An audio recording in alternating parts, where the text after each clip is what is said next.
बात करेंगे। देहरादून में बीजेपी प्रदेश कार्य समिति की बैठक जारी है। केंद्रीय मंत्री मनोहर लाल, सीएम धामी बैठक में मौजूद। करीब 1300 पदाधिकारी कार्यकर्ता भाग ले रहे हैं। कई राष्ट्रीय राजनीतिक मुद्दों पर मंथन किया जा रहा है। सीएम पुष्कर सिंह धामी ने स्वागत प्रस्ताव पढ़ा। प्रदेश अध्यक्ष महेंद्र भट्ट ने बैठक में प्रस्ताव रखा। तो ये बड़ी जानकारी आपको दे रहे हैं।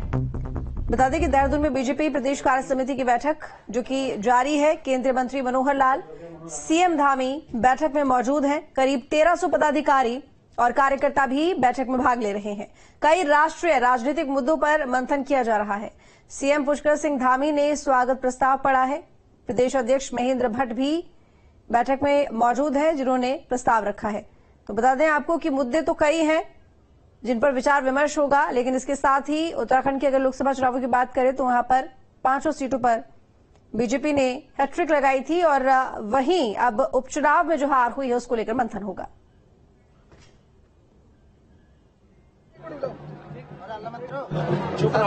पूरे देश के अंदर तीसरी बार आदरणीय प्रधानमंत्री मोदी जी के नेतृत्व में फिर से एनडीए और भाजपा की सरकार बनी है। मोदी जी तीसरी बार देश के प्रधानमंत्री बने हैं। उत्तराखंड से भी 5 लोकसभा सीटें भारी अंतर से यहां से जीतकर गई।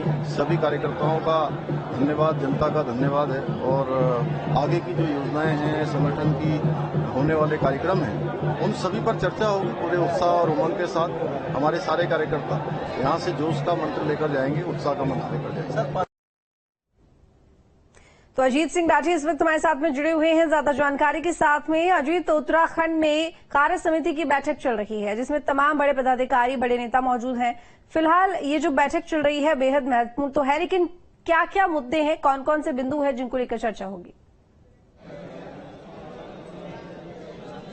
जी बिल्कुल। देखिए, ये प्रदेश कार्य समिति की बैठक अपने तय समय पर शुरू हो गई थी और इसमें केंद्रीय मंत्री मनोहर लाल खट्टर, प्रदेश प्रभारी दुष्यंत गौतम और जो प्रदेश के अपने तमाम नेता, सांसद, विधायक, पूर्व विधायक, पदाधिकारी, तो ये सब लोग हैं। मंडल अध्यक्ष तक सब लोग बुलाए गए हैं। इसमें विभिन्न विषयों पर चर्चा होनी है। लोकसभा चुनाव में बम्पर जीत के बाद कार्यकर्ताओं का, यहाँ के आम मतदाताओं का धन्यवाद और जो हाल ही में 2 बाई इलेक्शन हुए उस पर चर्चा। इसके अलावा अलग अलग राजनीतिक मुद्दों पर बातचीत। तो अंदर चूंकि मीडिया का प्रवेश नहीं है तो मेरे साथ भारतीय जनता पार्टी के वरिष्ठ नेता सुरेश जोशी जी हैं, तो वो उनसे अपडेट लेते हैं कि अभी तक की जो कार्रवाई हुई है तो उसमें क्या हुआ है। सुरेश जी, ये अब तो काफी समय हो गया है, तो क्या क्या अभी तक हो चुका है और क्या होने वाला है, कृपया हमारे दर्शकों को आप बताइए।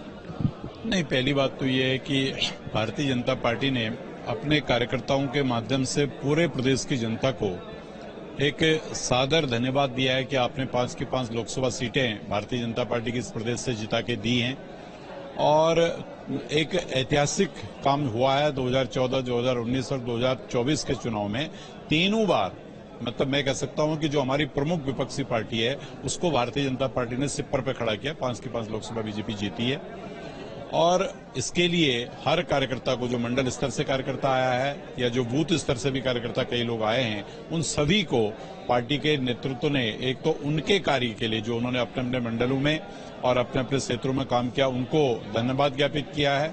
और 80% से अधिक के परसेंटेज से जो बूथ हम लोगों ने जीते हैं उन सभी बूथ के बूथ अध्यक्षों को और वहां के कार्यकर्ताओं को सम्मानित करने का भी एक कार्यक्रम हम लोगों ने रखा है। और जो विधानसभाओं के अंदर मतदाता सम्मेलन हुए थे उसके बारे में भी चर्चा समीक्षा हुई है। साथ ही साथ माननीय मुख्यमंत्री जी ने अपने प्लेस के अंदर जिस तरह से योजनाएं लागू हो रही हैं, जिस तरह से जनता को लाभ मिल रहे हैं, उन सारे विषयों को कार्यकर्ताओं को एक तरह से अपडेट किया। और साथ ही साथ उन्होंने ये भी कहा कि चुनाव के समय हमारा जो सबसे मेन विषय था, जिस संकल्प को लेकर के हम चुनाव में गए थे, हमने कहा था कि अगर सरकार प्रदेश के अंदर बनती है तो हम रोजगार को लेकर के जो है कि एक कड़ा यहाँ पर को रुख अख्तियार करेंगे। सुरेश जी, किस तरह के प्रस्ताव यहाँ पर आज रखे गए हैं सैद्धांतिक तौर पर, क्या क्या चीजें इसमें आती है वो भी एक हमारे दर्शकों को आप बताइएगा। प्रदेश कार्य समिति का आखिर मतलब क्या?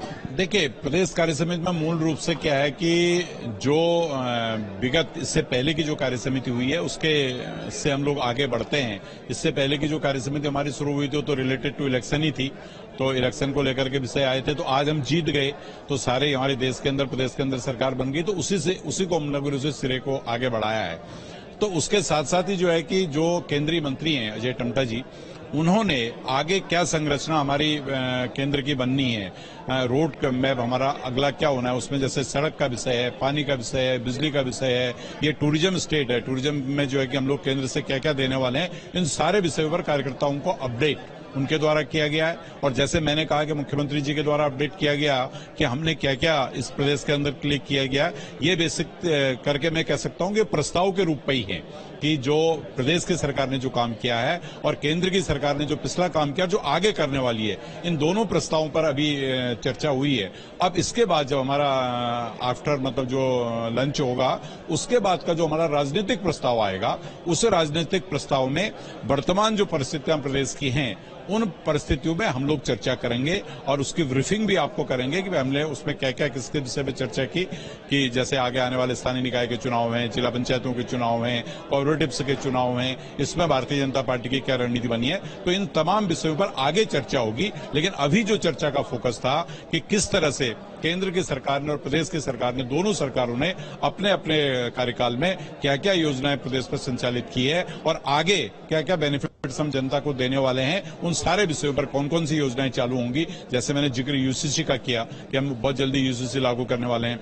मैंने जिक्र किया कि भाई बेरोजगारी के लिए एक बहुत बड़ा अभियान उत्तराखंड की सरकार ने जो चला रखा है कि हम सेल्फ एम्प्लॉयज कितना कर सकते हैं, प्राइवेट सेक्टर में कितना रोजगार दे सकते हैं और गवर्नमेंट सेक्टर में कितना दे सकते हैं। तो इन 2 सालों में मैं कह सकता हूं 2 साल में सबसे अधिक मात्रा में गवर्नमेंट सेक्टर का रोजगार जनरेट हुआ है। लगभग 16,000 लोगों को हम नियुक्तियां दे चुके हैं। आगे की प्रक्रिया हमारी लगातार जारी है। दिवसीय कार्यक्रम है, ये एक दिवसीय कार्यक्रम है। इसका समापन जो है हमारे केंद्रीय ऊर्जा मंत्री मनोहर लाल खट्टर जी अभी 4 बजे इसका समापन करेंगे और आज ये बैठक एक ही दिन की।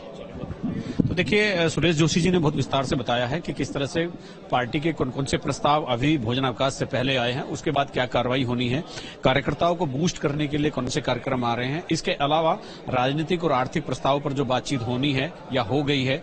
इसके अलावा लोकसभा चुनाव में बंपर बहुमत से जीतने के बाद और तीसरी बार 5 सीटें पर हैट्रिक लगाने के बाद कार्यकर्ताओं का, आम मतदाताओं का धन्यवाद। दोनों बाई इलेक्शन की हार, आगे स्थानीय निकाय चुनाव में किस तरह की तैयारी करनी है, उसको लेकर के भी एक रणनीति बनाने का काम इस प्रदेश कार्य समिति में होगा। जी बिल्कुल, इसके साथ ही अजीत, लेकिन एक बात यहाँ पर और कि उपचुनाव अभी उत्तराखंड में हुए और 2 सीटों पर उपचुनाव में बीजेपी हार गई। हालांकि दोनों ही सीटें बीजेपी के पास नहीं थी, लेकिन बद्रीनाथ को लेकर काफी यहाँ पर बवाल देखा जा रहा है। सीधे सीधे बीजेपी को लेकर ये बात कही जा रही है कि बद्रीनाथ जो कि एक धार्मिक क्षेत्र है, धार्मिक सीट है, और ऐसे में बीजेपी का वहां से हारना एक बड़ा सवाल है। दूसरी बात ये कि इस तरह के जो तमाम मुद्दे हैं, क्योंकि पहले अयोध्या, उसके बाद बद्रीनाथ, तो यहाँ पर बीजेपी को लेकर एक ये कह सकते हैं हम कि बात यहां पर लोगों के सामने पहुंचाने की कोशिश की जा रही है कि बीजेपी अब उन जगहों से हार रही है जहां पर वो खुद को सबसे ज्यादा मजबूत बताती थी। तो जो इस तरह की चीजें अब चल रही हैं, क्या इसको लेकर भी मंथन इस बैठक में होगा कि किस तरीके से इस छवि को सुधारा जा सके?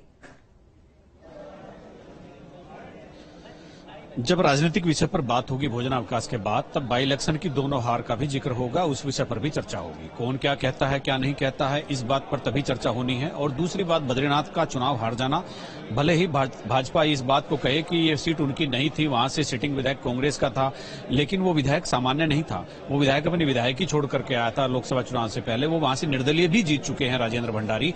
आखिर भाजपा जैसी बड़ी कैडर बेस पार्टी में आने के बाद उनका वोट बैंक कैसे खिसक गया, या भाजपा के कार्यकर्ता उनको जिताने के लिए तैयार नहीं हुए, या भारतीय जनता पार्टी ने किस तरह की रणनीति बनाई थी जो वो चूक गई।